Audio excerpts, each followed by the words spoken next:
This is how the day started. Hard hook set. Don't think there's anything on. There is.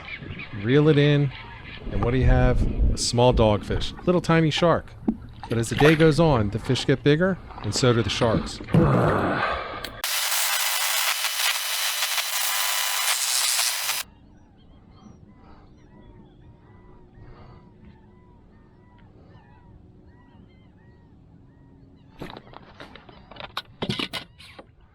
GoPro, start recording.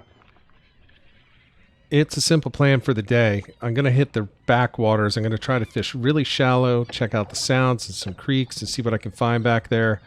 Yes, I'm messing with my phone and I hook up into a fish, but the day gets a little bit better. Oh, Lordy Lou. Oh, he's going to spit that hook and that's a slot. Man.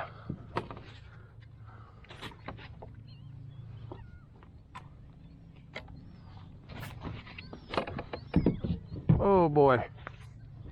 Oh boy.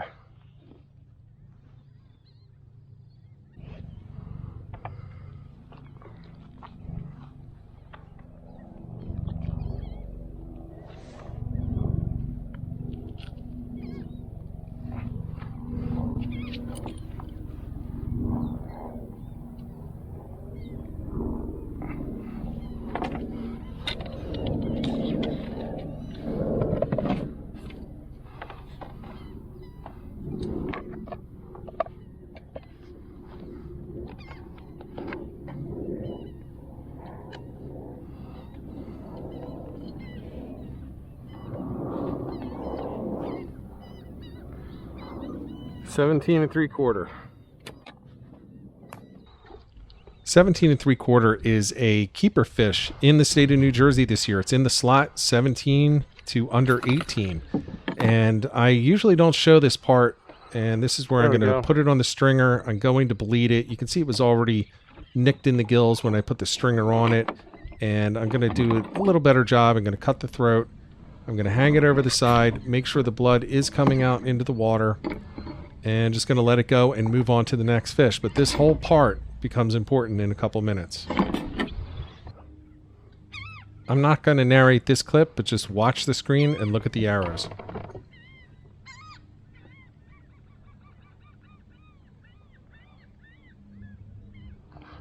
Well, that is a big shark.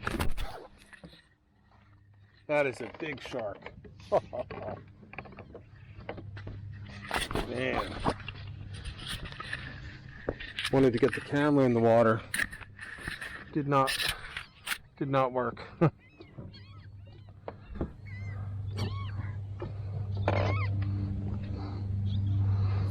Now at this point, any normal person is going to be taking that stringer out of the water and putting that fish on ice, but I actually forgot that I caught the fish and I had it on the stringer, and I put the side scan on to see where the shark is. I look over and I think, oh my god, I've got a bloody fish hanging over the side, so time to pull it in.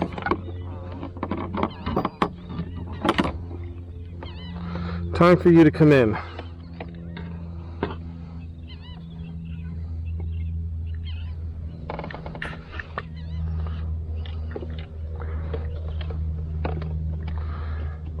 That was a big shark.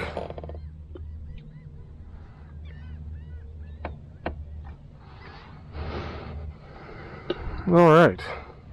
Well, you're going on ice. Now I have the Fluke going on ice. Fast forward about 45 minutes and about a half a mile away, and here's what happens.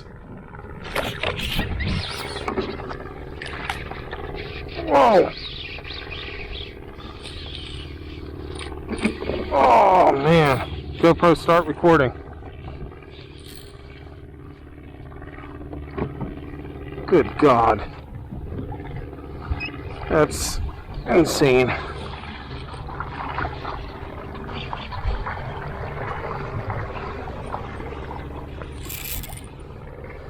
Now as I reel in, keep in mind, this was 4.5 to 5 feet of water. I'm using my Flounder gear, so I have my Accurist on there with 30-pound braid and a 20-pound leader. And just a bucktail on the bottom, a teaser on the top. And this is what I hook into. Oh my Lord.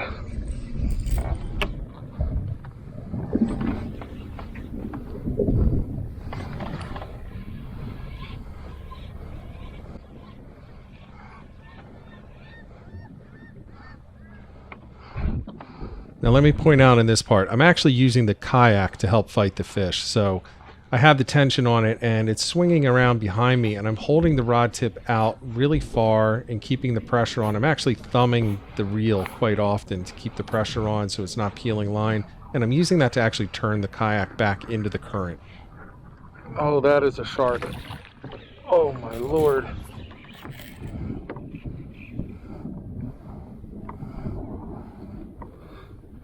That is a big shark.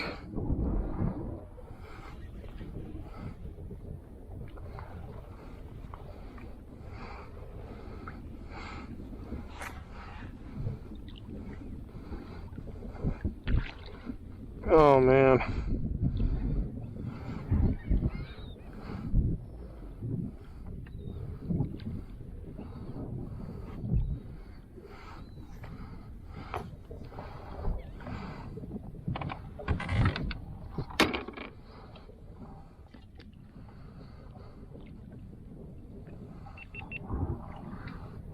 GoPro, start recording.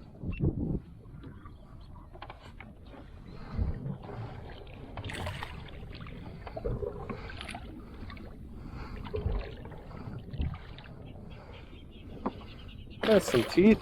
I'm gonna have to cut this.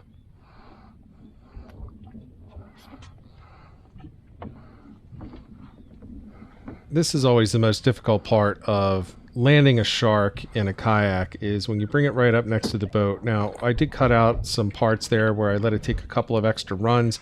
You definitely don't want it to be green when it's right next to you. Now, sandbar sharks aren't known for jumping out of the water. They're not particularly dangerous to humans, but those teeth are pretty impressive. They can do a lot of damage, so you don't want it full of energy and full of spirit when you pull it up next to the boat. You just want to cut that line and let it go. All right, well, that was the fish.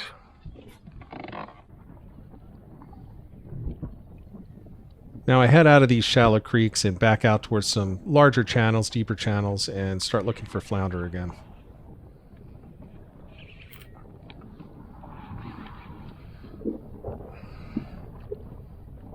Got a little pull on this guy. Whoa. Oh, that's not good.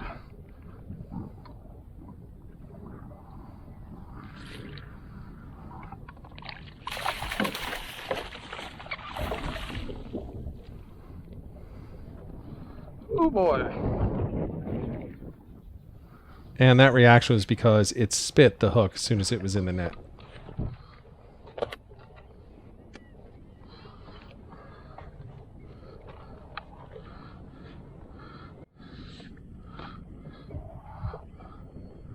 The 19.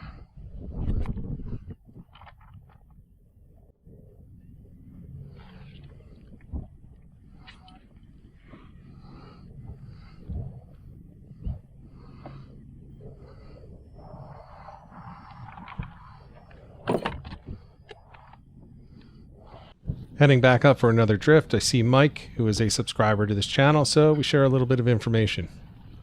Just got an over right there. I just got an over right here. Yeah.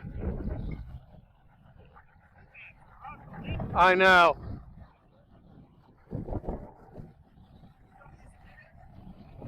I caught a gulp and a minnow on the bottom. I caught it on the bottom. And this is what Mike was saying. It's just a lot of garbage fish, mostly sea bass, but also you get these sea robins in there as well. Just a pain in the neck. And that was his comment as I went by. He's been getting a ton of shorts. I left out must have been a couple of dozen just really micro-sized sea bass. So it's turning ugly in this section.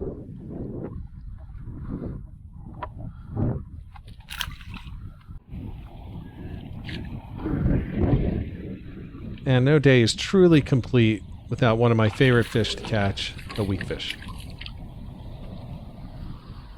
So by the end of the day, it turned out to be pretty good. I had a couple of keeper-sized fluke, threw back a whole ton of small ones, Got some trash fish thrown in there too, but I did get the weakfish, and I did get that large sandbar shark, large at least for the backwater, so overall good day. Now, if you're interested in this kind of content, popping up on the screen right now is a playlist that you would be interested in, along with a video, and I'll see you in the next one.